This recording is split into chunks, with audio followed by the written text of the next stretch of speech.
Now, from education to matters of the soul, the duration of religious worship services has been increased from 1 hour to 2, with the population attending service sessions to be determined by the 1.5-meter social distancing rule.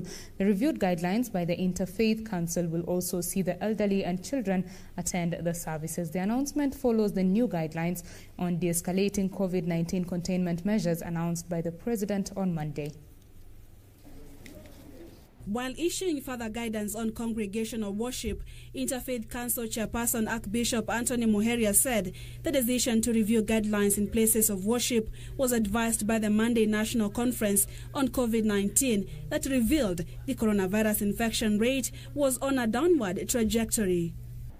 After due deliberations and following the indications given by the President, we have decided to transition to phase 2 of phased reopening as from Friday, the 2nd October 2020.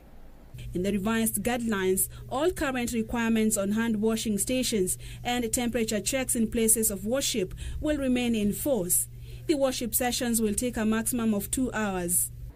We will now welcome the elderly over 65 years and the young ones under 6 years to the worship. However, the vulnerable and the sick will continue worshiping at home to avoid contagion. We will also allow group meetings and special services for youth and special groups, provided they follow the other criteria of social spacing and duration.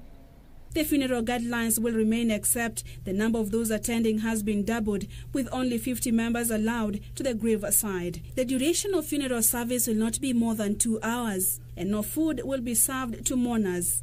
Phase 2 characteristics for weddings will be: 1. All the current requirements for the guidelines of hand washing or sanitization stations in the compound, sitting at 1.5 social distance, and where possible temperature checks will still continue in force. 2. The number of those attending is raised to 200. And 3. Food is only served to the extended family. Bishop Muheria, who called on Kenyans not to lower their guards, urged politicians to lead by example on the compliance.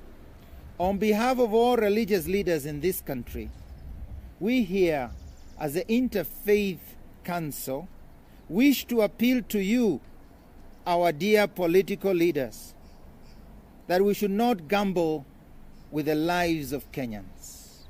Please, we ask you in this COVID time, please postpone your political public gatherings that put our people at risk because they gather without masks and without social distancing.